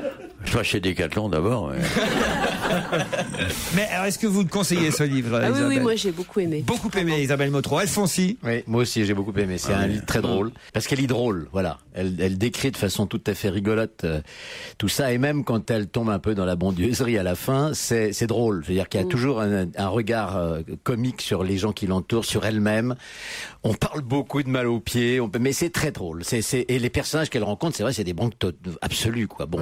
Et ce qui est très intéressant, c'est qu'en effet, ça, on me l'avait raconté aussi, il paraît que les gens qui font le chemin de Compostelle, vous avez des gens qui sont parfaitement athées, vous avez des juifs, vous avez des gens de toute religion, de tout profil social, et ils se retrouvent sur cette route à faire ce chemin insensé. Alors et c'est très très bien écrit. Moi, j'ai trouvé le bouquin vraiment et drôle parce qu'elle se moque d'elle-même, elle se moque des autres, elle se moque des cathos, et ça fait plaisir, quoi, parce que c'est tout d'un coup complètement désacralisé pour en effet à la fin retrouver une note de spiritualité, mais c'est léger, hein, c'est pas. C'est donc un succès mérité. Ah oui, c'est un livre marrant. Une des bonnes ventes en librairie en ce moment. En avant, route, signé Alix de Saint-André, et en plus, bah, vous voyez, Alfonsi Motro et aussi Fabrice Eboué. Ah oui, là, faut le conseiller. Il nous a fait une très belle interprétation. Vous le recommande. Vous allez peut-être préférer, Olivier, à ce livre d'Alix Saint-André, la musique que je vais vous proposer maintenant, puisqu'il s'agit de la bombe roumaine du moment. Je ne sais pas si vous avez entendu parler de cette jeune femme. La bombe roumaine. Oui, oui. La bombe roumaine, c'est toi. Elle s'appelle Elena Alexandra Apostoleanu, mais son nom de chanteuse, c'est Ina. Elle affole les hit parades, elle est première des ventes en Roumanie. Une jambe de bois, c'est super excitant. Numéro 1 dans le métro, je crois. Non, elle est numéro 1 des ventes en Roumanie, en Bulgarie, en Pologne, en Russie, en Hongrie, en Turquie. Elle arrive chez nous en France. C'est la reine du dance floor en ce moment. Alors en plus, il paraît qu'elle est en tenue sexy dans son clip. Elle fait des chorégraphies sensuelles. Continue, on va se faire une petite. Plus de 20 millions de vues sur YouTube. Elle est en passe de devenir le phénomène du moment. Vous vous souviendrez que j'aurais été un des premiers à vous en parler. On l'a noté, on est d'accord. De Ina. Hein, c'est la nouvelle Lady Gaga, quoi. Alors, peut-être pas quand même, mais... mais comme elle est roumaine, c'est Lady Gagou. Lady Gagou, absolument. Et en tout cas, elle chante quelque chose qui s'appelle Hot. Europe 1, on va se gêner. Ciné, Motro. Pampan. La critique cinéma la plus sexy au téléphone, Monique Pantel. Bonjour Monique. Bonjour, je suis débordée.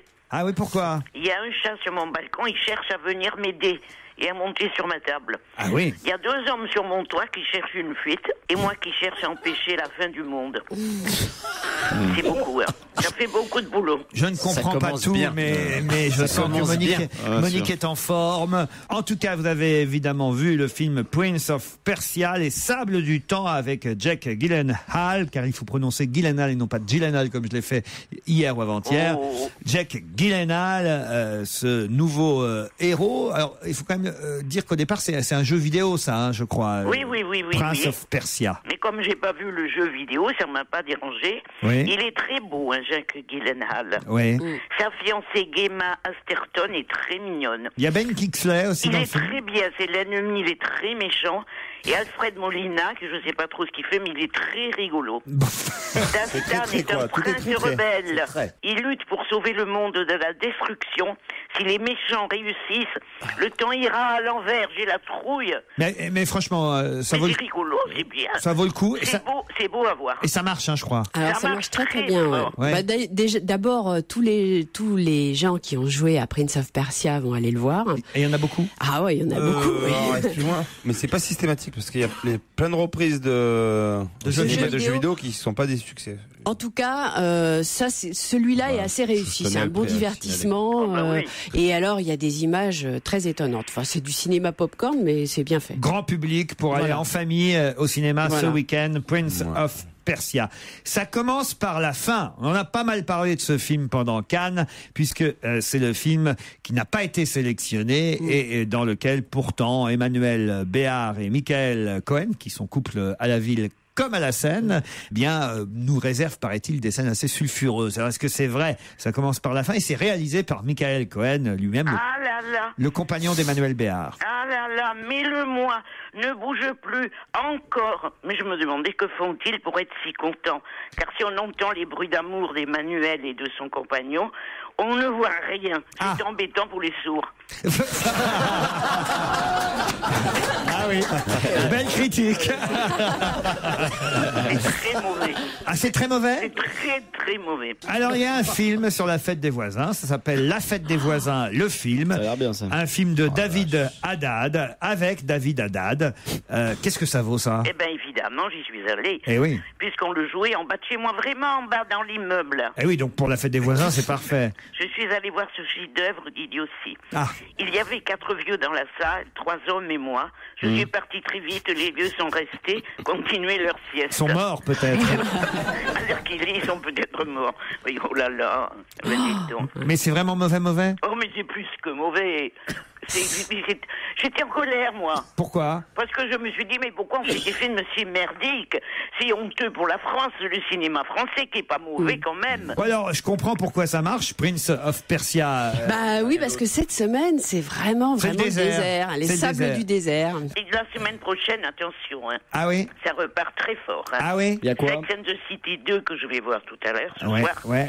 Et surtout la tête en friche avec mon GG, qui est, paraît-il, sublime. Ah, ça, c'est un grand film. On attend effectivement pour la semaine prochaine le film avec Gérard Depardieu et Gisèle Casatsu, film de Jean Becker, dialogué par Jean-Loup Dabadi. Il paraît Ça doit être magnifique. Je ne l'ai pas encore vu, j'attends de le voir en salle avec le public. Eh bien, n'en dites pas plus, Monique. Non, non, je peux pas. On attend vendredi. Très bien. Voilà. On attend vendredi prochain. On vous embrasse et on se retrouve dans un instant avec notre invité d'honneur. Europe 1, on va se gêner. Mais qui se cache aujourd'hui dans la loge d'honneur? Puisqu'Olivier de Kersauzon est revenu, dans quelques minutes, Olivier, vous pourrez rejoindre notre invité pour peut-être décrire physiquement cet invité. Vous seul avez ce droit, ce passe-droit, je dois dire, d'aller rejoindre notre invité mystère qui est là. Je vous en remercie d'ailleurs. Je vous en prie, Olivier. À chaque fois pour moi, c'est un grand moment d'émotion d'être à côté du mystère. Ben oui, c'est une surprise pour vous. Oui, c'est toujours une surprise. Et hier, par exemple, on avait la jolie journaliste Anne-Sophie Lapix. Vous auriez été là avant hier, vous auriez rejoint Régine dans la loge. Ah ouais, c'est sympa. Ça, effectivement, je regrette de pas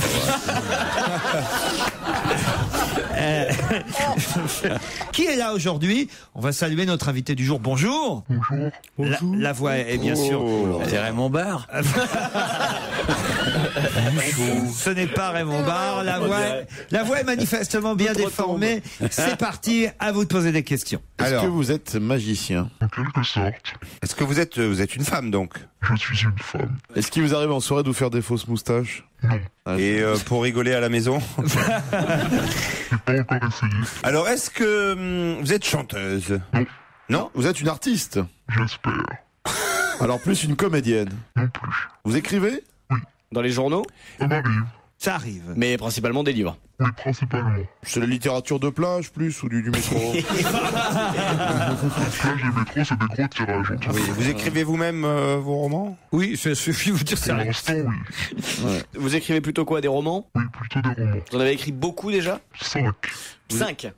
Vous écrivez à la main ou à l'ordinateur? À la main. Le matin d'accord. ou le soir? Ah non, écoutez, ça va pas vous avancer, ça. C'est bon, on a trouvé. Est-ce que l'un de vos romans a été adapté au cinéma? Oui, voilà, c'est ça que je voulais poser. Pas encore, elle a dit. Pas encore. Et peut-être, pardon, là, je vais essayer de quand même de vous diriger. Peut-être c'est pas la seule activité de notre invité. Elle est artiste. Est-ce qu'un de vos romans vous été adapté au théâtre? Non, mais j'ai déjà fait du théâtre. Est-ce que vous avez écrit un roman sur Saint-Jacques de Compostelle? Parce que je l'avais lu, celui-là. Est-ce que vous êtes journaliste? Non. D'accord. Moi, j'ai un premier indice pour vous. En t'attendant, la vie prend des reflets de sucre d'orge. Ton père noue des écharpes douces sur ma gorge. En t'attendant, en t'attendant, le vent prend des rires d'enfants en rafale. Moi, ça me donne des envies pas trop banales, pas comme avant. En t'attendant, c'est une chanson d'Isabelle Boulet dont je viens de vous offrir un extrait. Est-ce que ça vous aide autour de la table? Est-ce que vous êtes de la même... Est-ce que vous êtes canadienne? Est-ce que vous avez fait de la télévision? Très peu. Quel rapport avec Isabelle Boulet? Je pensais que c'était un homonyme de Stevie. Boulet, Stevie Boulet. Est-ce que vous portez des bottes avec des jupes? Je me rappelle que je suis une femme écrivain, donc Stevie Boulet, Bravo, il nous cache des choses. C'est un homme qui écrit pas. Est-ce que c'est vous qui avez écrit les paroles de cette chanson? Ah, bravo, Isabelle Motro. Oui, mais bon. Réfléchissez, on se retrouve après la pub. Europe 1, on va se gêner. Mais qui se cache aujourd'hui dans la loge d'honneur? Bon, on avance, mais on avance doucement. Alors donc- On sait que notre invitée est une femme, qu'elle écrit des romans, 5, nous a-t-elle précisé. Elle a déjà aussi participé à des aventures théâtrales, manifestement. On n'en sait pas beaucoup plus parce que vous n'avez pas creusé de ce côté-là. Mais on vient d'apprendre aussi, grâce à Isabelle Motro et à la chanson d'Isabelle Boulet, qu'elle a aussi écrit des chansons. Vous allez en plus avoir une petite description physique puisque Olivier de Kersauzon ne devrait pas être très très loin de notre invité. Olivier, vous avez atteint la loge de l'invité d'honneur? Ouais. Et alors? C'est une femme. Vous la connaissez? C'est une femme, il dit. Vous la connaissiez? Non. Ah, vous ne la connaissiez Mais pas? je suis content de la voir. Oui, vous la trouvez jolie? Ouais, elle est charmante, elle est intelligente en plus. Et vous- Ce qui est assez exceptionnel chez une femme. Et après 3 mois en mer, ça fait quoi? Non, mais je la verrais bien dans une fête de voisins. Et alors, vous la décririez comment pour mes petits camarades? Grande, Ouais, blonde, ouais. un visage grave avec des nuages de malice, du charme. Je crois qu'il veut se la faire. Ouais, à mon avis, Je crois qu'il veut se la faire. Oui. c'est bien parti là. Alors, Pas mal, hein? peut-être vous pouvez poser d'autres questions maintenant. Est-ce que certains de vos romans ont été récompensés par un prix célèbre? Est-ce qu'on vous reconnaît dans la rue? Pas quand j'en ai pas envie. Vous pouvez préciser, vous êtes travesti, qu'est-ce que vous voulez dire? Je pense qu'on suscite ça et que quand je fais mes courses au supermarché, personne ne me reconnaît. Oui, ou qu'on n'est pas connu. Au Festival de Cannes, on me reconnaît par exemple. Ah, vous étiez au Festival de Cannes? Oui. Donc, est-ce que vous avez déjà écrit des scénarios d'ailleurs pour le cinéma, par exemple? Oui, ça tombe bien. Oui. Ah oui. Et est-ce que vous avez écrit des chansons pour d'autres chanteuses qu'Isabelle Boulay ou d'autres chanteurs? Oui. Pour Johnny Hallyday? Non. Pour des chanteurs très connus? Oui, très connus. Et manifestement, Florent Pagny? il n'y a pas que des chanteurs, puisque j'ai un autre indice pour vous. Eh ben, ça tombe bien que tu sois dans le lit, faut que je te parle. Dis-moi, la nana qu'on a rencontrée au restaurant l'autre jour, c'est l'ex à toi? T'as couché avec elle?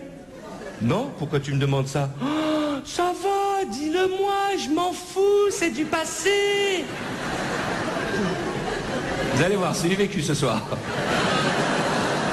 Alors moi, tu me demandes si tu t'en fous et que c'est du passé? Oh bah t'es trop mignon toi. Eh ben tu sais quoi? De toute façon ça sert à rien que tu me le dises. Je sais que t'as couché avec elle. Ouais c'est vrai j'ai couché avec elle mais c'était il y a 20 ans, c'est du passé. J'arrive pas à croire. Fabrice, on peut dire si on a trouvé? Oui, allez-y. Je suis assez étonné, vous êtes mannequin? Non. À qui vous pensiez? Estelle Hallyday, mais je me suis dit, dans cette émission-là, c'était un peu trop. Si Estelle Hallyday avait écrit 5 romans, ça saurait quand même. Franchement. J'ai pas reconnu, moi. Là, c'était Arthur. C'était Arthur qu'on a entendu. Est-ce que c'était Arthur qu'on a entendu? C'était Arthur. Et vous avez fait quoi? Vous avez coécrit le spectacle? Non, j'ai écrit il y a longtemps pour Arthur. J'étais... À la télévision? Au tout départ de ma carrière, j'ai été l'oreillette d'Arthur et j'ai écrit ses lancements. Et alors, et les oreilles propres?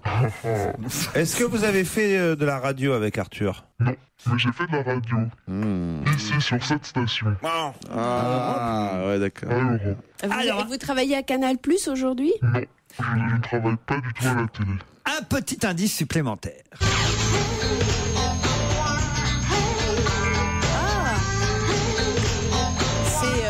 Un gars, une fille? Non, c'est Caméra Café.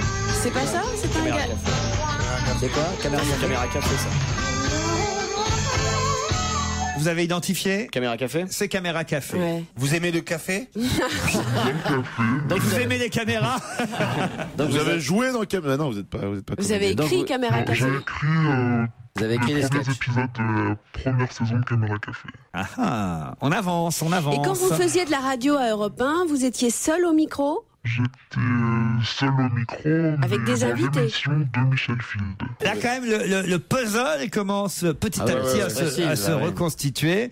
Mais manifestement, vous n'y pensez pas pour l'instant. Non, mais ce qui est marrant, Vous faisiez des chroniques chez Michel Field? Oui. Ce qui est marrant, c'est le grand écart entre auteur de romans, de chansons, sketch. Arthur, Michel Field, Caméra Café, c'est Vous grand écart. faisiez des chroniques. Qu'est-ce que vous dites? Je dis que moi-même, ça m'inquiète en vous racontant tout ça. Est-ce que vous... Schizophrénie. Est-ce que vous faisiez des chroniques littéraires? Est-ce que vous êtes déjà monté sur scène, seul? Non. Est-ce que vous pensez que ça vaut le coup qu'on trouve qui vous êtes? Est-ce que vous faites de la plaisir à ma grand-mère. Est-ce que vous faites de la mise en scène théâtrale? Non, pas de mise en scène théâtrale. Réfléchissez et peut-être vous trouverez les bonnes questions à poser après ces quelques réclames. Alors c'est vrai que les indices sont tellement divers et variés que mes camarades sont totalement paumés. Ils se demandent mais qui peut être cette femme qui a écrit des chansons, qui a écrit des romans, manifestement des pièces de théâtre, qui a écrit pour le cinéma, qui a écrit pour Arthur, qui a écrit pour Caméra Café. Qui est-elle? Eh bien, ils s'interrogent encore. Et du coup, on a envie de la rencontrer. Est-ce que là, on a fait le tour de vos activités ou est-ce qu'il y a un domaine qu'on n'a pas Oui, un domaine que vous n'avez pas évoqué. La musique? Artistique, ouais. Est-ce que Kersozon est rentré chez lui? Non, il est à côté de moi, c'est un plaisir. Il est sage. Est-ce qu'il y a un petit gamin de 2 mois en train de fumer des clopes avec lui ou pas? Il y a un domaine qu'on n'a pas évoqué. J'ai en tout cas moi un indice de plus. Moi je t'emmène en thalasso. Tu dis le sable est trop chaud. Au lieu de nager parmi les sels minéraux, toi tu bronzes sur le dos en thalasso. Très bien. J'ai pensé en plus. D'accord. Vous avez trouvé? Ouais. Moi aussi. Est-ce que vous avez écrit une pièce de théâtre dans laquelle jouait Gérard Darmon et où ça se passait dans une thalasso? Exactement. Oh, bravo, Titoff. J'ai trouvé, moi aussi. Voilà. J'ai trouvé. Ah oui. Attendez, parce que vous dites toujours j'ai trouvé, vous n'avez jamais le nom. Alors là, je voudrais que vous posiez une question pour qu'on vérifie. Est-ce que vous avez animé une émission de bien-être? Non. Tu pensais à qui? À qui vous pensiez? Véronique ou Davina? À Véronique ou Davina. Dans l'oreillette d'Arthur. Mais c'est votre seule pièce? Non, c'était ma deuxième pièce. Deuxième. Et c'est la dernière ou... Alors, je vais aider C'est la dernière, oui. Je vais aider tout le monde avec, évidemment, le dernier indice. La vie tourne comme un remue-manège. Et les lettres viennent mourir dans la neige. Bien sûr, ça y est. Ça y est. Il y a parfois... J'ai trouvé. Ça avait été complètement sorti. Vous vous rendez compte, Laurent, avec tout ce que je fais, c'est cet indice-là qui les aide à trouver. C'est terrible, hein. Vous savez que je vais quitter les activités. Alors là, franchement, je suis vraiment. Je suis vraiment ravi et fier de vous avoir découvert. Avant Patrick Bruel et la lettre au Père Noël, mais c'est vous quand même qui avez écrit cette chanson. Oui. Donc ça vous ramène quand même à votre écriture. Ouais. On en a deux. Non mais Boué, il a toujours pas le nom, je suis sûr. Moi, j'ai pas de nom. Et Isabelle Motro non plus. Vous voyez, ouais, ça vous rassure ça quand même. Ah, quel manque de culture. À moitié, dit-elle. Alors Fabrice, une tentative. Alors, une tentative, Fabrice Eboué, vous qui faites le malin. Tino Rossi. Alors attention. Je fais confiance heureusement à Jérémy Michalak et à Titoff pour qu'ils prononcent ensemble le nom de notre invité d'honneur. 1, 2, 3, c'est Amanda Sters. Amanda Sters qui va nous rejoindre dans ce studio. On vous a un peu perdu avec trop d'indices, l'indice en quelque sorte. Oui, beaucoup d'indices. Parce que c'est vrai qu'ils ne savaient pas que vous aviez écrit pour Arthur, ils ne savaient pas que vous aviez écrit pour Caméra Café, et vous-même, on vous a un peu rafraîchi la mémoire. Voilà, moi-même, j'oublie tout ça. Bon, vous, ce qui compte pour vous en ce moment, c'est et le théâtre et la littérature. La littérature grâce à ce nouveau roman qui s'appelle Les Terres Saintes. J'ai eu l'occasion de vous recevoir à la télévision il y a quelques semaines pour ça. C'est publié chez Stock. De mémoire, je me rappelle que c'est un roman écrit sous forme... j'allais dire épistolaire ou mail d'ailleurs, puisque vous utilisez les moyens modernes de communication. Toute une famille juive qui s'écrit. L'éleveur de cochons. Bravo. Oui, vous voyez, alors comme ça fait plaisir au moins quand. C'était très drôle. Qu'est-ce qui vous a gêné, embêté, amusé dans tout ce que vous avez entendu pendant que vous étiez dans la loge, Amanda? Rien ne m'a gêné, mais c'est vrai que c'est amusant de s'imaginer dans la tête des autres, et que quand on a une image publique, c'est toujours troublé, on ne sait pas exactement ce qu'on retient de nous. En général, ce qu'on retient de moi, c'est le vieux juif blonde. Donc, si vous aviez dit ça, c'est voilà, la pièce, le vieux juif blonde. Mais j'ai fait exprès, évidemment, de ne pas l'utiliser comme indice. Talasso, c'est ce qui a mis sur la voix Titoff. C'était la deuxième pièce. Il y en a une autre en préparation, une pièce? Il y a une reprise du vieux juif blonde à la rentrée de septembre. Et puis, il y a Dominique Bessner qui va monter sur les planches au printemps prochain. En one man. En one man, enfin, monologue. Monologue de Dominique Bessner, écrit par Amanda Sters. Les monologues du Dazin.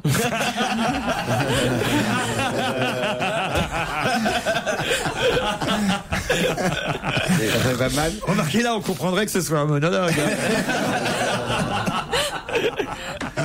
Amanda Sters publie Les Terres Saintes chez Stock. Dans un instant, on en parle ensemble jusqu'à 18h30. Les Terres Saintes, signé Amanda Sters chez Stock. C'est l'histoire d'une famille déchirée. Le mot est peut-être fort. Non, on peut dire déchirée quand même. Séparée en tout cas. Ça, c'est certain. Le couple, les deux enfants, le fils, la fille. On peut rappeler effectivement, Philippe Alfonsi a retenu ça au moins de votre passage à la télé. C'est que le papa s'est installé en Israël pour, ça c'est quand même l'originalité, la première originalité du livre, pour élever des cochons. Mais ça existe. Vous me l'avez dit et expliqué. J'ai lu un entrefilé dans Le Monde diplomatique, ce qui m'a donné l'idée du livre, où il disait qu'ils élevaient des cochons en Israël sur des planchers pour pas qu'ils frôlent la Terre Sainte parce que c'est interdit. Et ils les élèvent non pas pour en faire du bacon, mais pour chasser les terroristes, parce qu'ils ont un flair hors du commun, et qu'en plus ils ont si un musulman très pratiquant touche un porc, il est interdit de paradis. Donc ils s'en servent, et j'ai visualisé les soldats de Tzal avec des porcs au bout des laisses, et je me suis dit c'est Woody Allen, quoi. Et est-ce que les musulmans jettent de crevettes sur les juifs aussi? Non, Fabrice, enfin. Alors, faut expliquer qu'il y a leurs échanges par mail ou par lettre entre eux, la famille, mais il y a aussi un échange de courrier entre le papa, c'est Harry, le papa, et le rabbin, qui évidemment est un peu choqué par les activités professionnelles d'Harry. Voilà, et en fait, ils se disputent et du coup, ils vont pouvoir défendre les deux points de vue, puisque c'est pas un livre politique, mais c'est forcément en Israël, on en parle. Donc, je pense que c'est deux histoires de famille. C'est la petite histoire de famille dans la grande, et c'est l'histoire de famille violente que vivent les Palestiniens et les Israéliens, qui sont en fait des cousins, qui sont d'accord sur beaucoup de choses, notamment sur les cochons.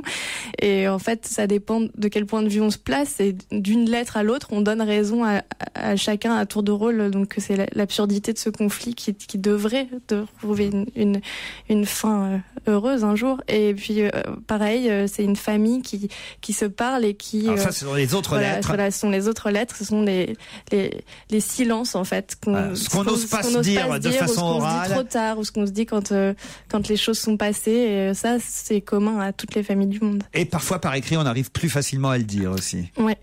C'est votre cas, vous dites les choses plus facilement par écrit? Oui, moi je suis assez pudique et je dis pas facilement les choses. Je le dis par écrit à travers mes livres, souvent. Vous ne connaissiez pas Amanda Stiers, Olivier de Kersauzon, mais je vous vois l'écouter passionnément, je dois dire, tout en évidemment torturant et triturant votre touillette habituelle, mais. Il s'agit pas de moi. C'est important de préciser, tu vois, parce que. C'est ce que je veux dire. C'est beaucoup plus gros. Et donc, quand vous êtes à rentrer dans la loge, vous avez tout de suite pas. Est-ce qu'elle a une tête d'écrivain, Amanda Stiers? Non. C'est quoi une tête sport là donc... C'est quoi une tête d'écrivain? C'est en général assez terne. Ah oui? C'est chiant un écrivain. Non, elle est charmante. Ah bah dis donc. Putain. Les navigateurs, c'est joyeux en tout cas. Je vais vous offrir son livre alors, Olivier de Kersauzon. Très volontiers. Je veux pas l'inviter à ta fête des voisins là. Faites du taboulet. C'est votre genre, ça. Je suis sur la fête des voisins, vous, Amanda Stiers. Oui, figurez-vous. Ah, je suis sûr. Olivier l'avait vu. Ça. Ouais, mais je l'ai vu tout de suite. Et j'étais persuadé de ça. Alors ce soir, fête des voisins. Donc. Fête des voisins. Vous avez préparé le taboulet, tout ça? Je suis plus gâteau au chocolat, mais un peu de champagne. Ah, c'est vrai. De mémoire, je me rappelle aussi que vous adorez cuisiner. Hein. Ouais. Ça, c'est le genre de truc. Faites même des échanges de recettes avec Laetitia Hallyday. Hein. Pas trop alcoolisée quand même. Bah, Laetitia, elle fait des très bonnes penne à la vodka. Ah ouais. Mais sans penne. Et son mari, il finit toujours l'assiette. Ils sont cons. Les terres saintes, avec sur le bandeau ajouté par Stock cette phrase que vous avez accepté de mettre en avant, une phrase dont d'ailleurs vous m'aviez bien précisé qu'elle n'était pas. Non, c'est une vieille blague ashkénaze, oui. Voilà, qu'elle n'était pas de vous, mais cette phrase, c'est quand il y a 2 juifs dans une pièce, il y a 3 avis. Ça s'appelle. Ce Jean-François Derek, il en rate pas une. Ça s'appelle Les Terres Saintes. C'est signé Amanda Stiers. C'est chez Stock. Merci Amanda. Merci à vous. Et merci à vous, très cher Laurent. Rendez-vous demain pour les best-of sur Europe 1, en direct dès lundi